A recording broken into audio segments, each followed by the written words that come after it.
looks like an increasing number of Israel's devotees, their endlessly devoted supporters here in the United States are urging for the use of Israel's nuclear weapons. The nuclear weapons that they refuse to acknowledge exist.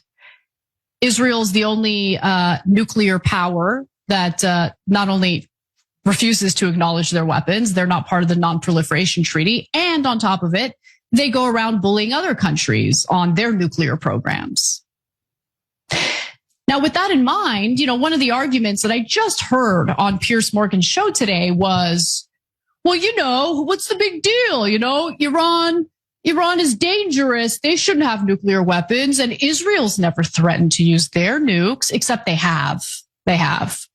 In fact, Jonathan Pollard, that disgusting traitor to the United States, has on multiple occasions suggested the use of unconventional weaponry, which just means nuclear weapons. Now I'm hearing, based on videos that are posted on X, sorry, I was listening to Mark Levin argue that Israel, this is a direct quote, Israel has some very, very powerful weapons that it has not used. What do you think those very, very powerful weapons are? I mean, they've used the 2,000-pound bombs. That's not what he's talking about. Obviously, he's talking about nukes. But the plot thickens. Ryan Grim posted on X the following. Retik Gur of the Free Press, quote, dust off the nukes, maybe test one somewhere far away from anywhere.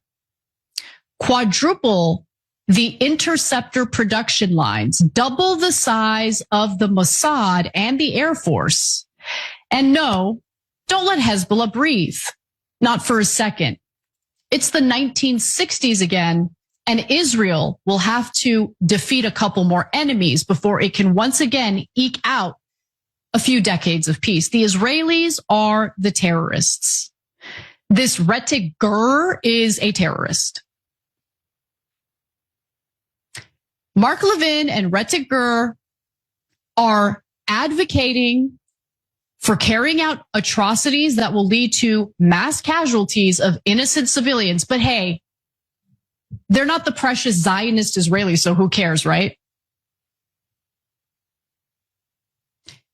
We should have a real discussion. If we really want to talk about the threat of nuclear weapons, there's only one country I'm worried about, and that's Israel. They're feeling even more emboldened to threaten the use of nuclear weapons. So wait, why are we having a discussion about retrieving Iran's nuclear dust, as Trump likes to call it, like a moron, like a buffoon? Why are we having discussions about that? Why are we pretending like we genuinely believe the Israelis are worried that the Iranians are going to use a nuclear weapon against them when it's the Israelis who are threatening to use nuclear weapons that they have that they won't acknowledge and aren't part of the Non-Proliferation Treaty? Israel just carried out a genocide. Israel just ethnically cleansed southern Lebanon of 1 million people. Israel is the greatest threat to world peace. And we're having a discussion about Iran's nuclear dust. That's what we're having a discussion about. What is wrong with people?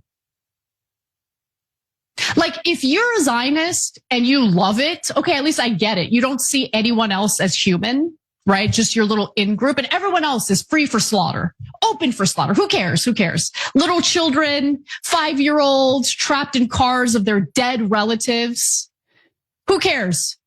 Pump hundreds of bullets into her little 5-year-old body. The Israelis are the moral ones, most moral military in the world. It's the Zionists who are advocating for the use of nuclear weapons. Iran is a country of 92 million people.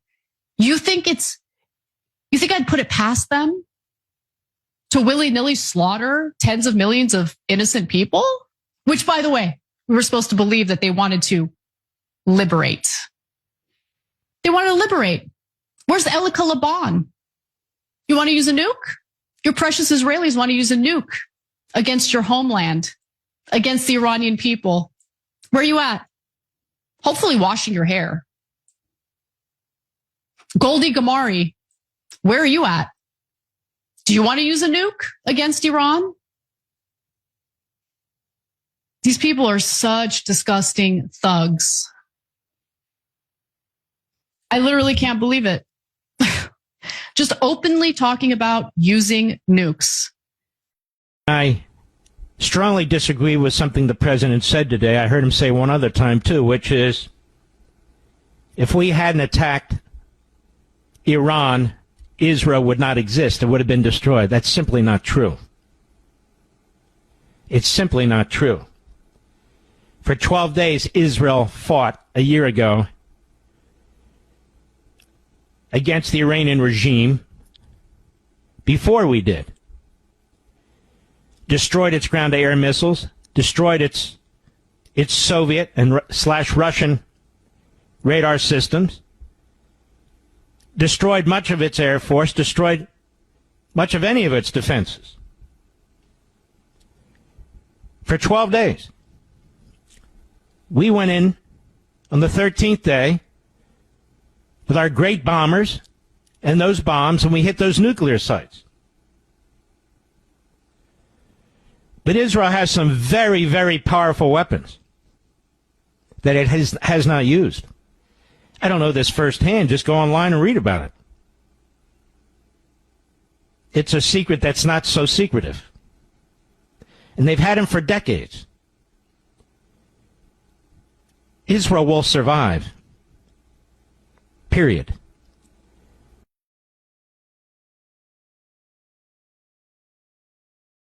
By the way, Israel will survive because nuclear weapons serve as a deterrent. They don't want countries in the region to have that deterrent because a deterrent would deter Israel from doing what it's doing to Lebanon, doing what it's been doing to Iran, doing what it's been doing to the Palestinian people. Pakistan, look, I think it would be crazy for Iran to not want to build nuclear weapons. There's been no indication that they wanted to build nuclear weapons, but at this point, I think they'd be crazy to not want to build nuclear weapons. Do you think Mark Levin would be advocating or suggesting the use of nuclear weapons against Iran if Iran were a nuclear power? No, I don't think so. Do you think the United States would have carried out what we just carried out in Iran, knowing that they have a nuclear arsenal? Of course not. Have we gone to war with North Korea? Have we gone to war with Pakistan?